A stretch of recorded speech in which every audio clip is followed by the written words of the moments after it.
One would think that athletes are in tip-top shape all the time and have a six-pack 365 days a year. However, that's just not the case, and NBA players are susceptible to huge variations in size during their playing times. Some add strength and bulk up, while others slim down and look like half the men they used to be. And then there are also players who change their entire physical appearance and become unrecognizable. Here are the craziest body transformations in NBA history.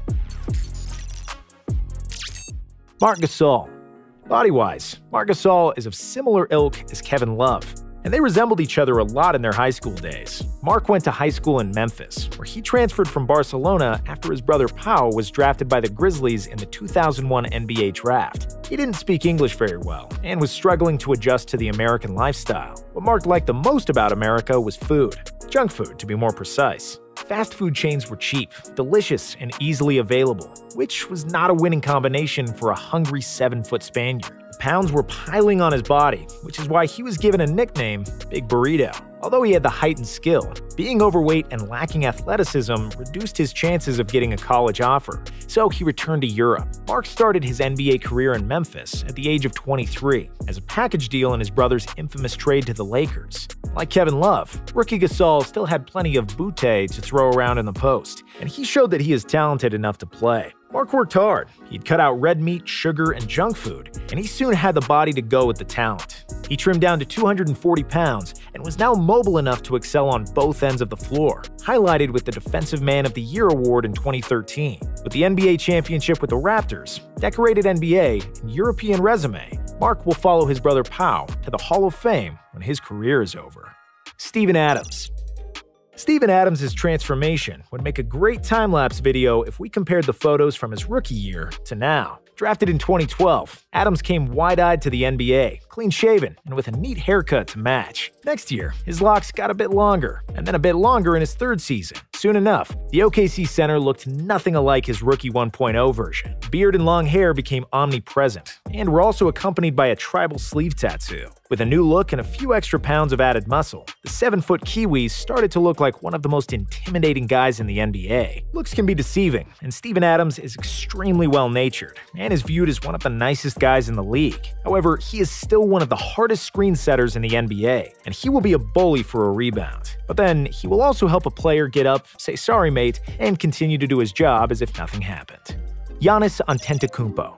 Finding Giannis is an excellent TNT documentary of Giannis Antetokounmpo's upbringing, and we made a shorter video about him as well. As a teenager in Greece, Giannis was often underfed, and he had worked on the streets of Athens since he was a kid, helping out his parents to put food on the table. Basketball was his way out of poverty, and at the age of 18, he was 6'10", weighing only 190 pounds and looking extremely skinny. Fast forward 7 years, and he was the most athletic guy in the league and reigning NBA MVP. Giannis grew an inch and had put on at least 50 pounds since he got to the NBA, and is known to be one of the hardest workers in basketball. Still only 25, Giannis has a chance to become one of the greatest players to ever touch a basketball. Chris Birdman Andersen.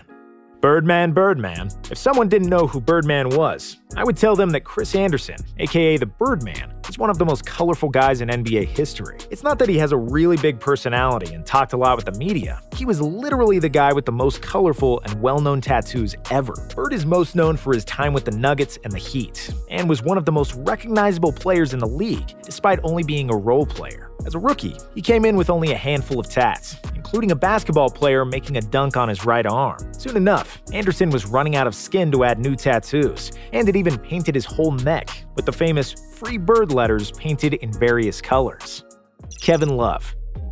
When Kevin Love first came to the NBA, he looked and played like an old-school 90s center, weighing around 260 pounds, with his game centered around the post and mid-post. Although Kevin Love was and always will be one of the most unathletic bigs in the league, he's regularly amongst the best rebounders, with a career average of more than 11 boards per game. In the 2010-11 season, Love led the league in rebounding and grabbed an impressive 15.2 boards per contest. So, how does an unathletic 6'10" white guy lead the NBA in rebounding, you may wonder? Well, he didn't do it with his jumping ability. He did it with a great sense for positioning, skilled and nimble. Love didn't even need to get past a defender. It was enough that he gets a step in front, and then he would use his meaty posterior and hips to create separation for a shot. When he came to Cleveland, the NBA was transforming from a post-centric to a three-point shooting league, and Kevin Love didn't need a big butt anymore. He needed to run the floor, shoot from deep, and be mobile on defense. To do that, he changed his diet completely and chiseled his body. In a few years, he transformed from a fat frat guy to a GQ model. He was still fairly unathletic, but his body transformation helped him make the biggest defensive stop of his career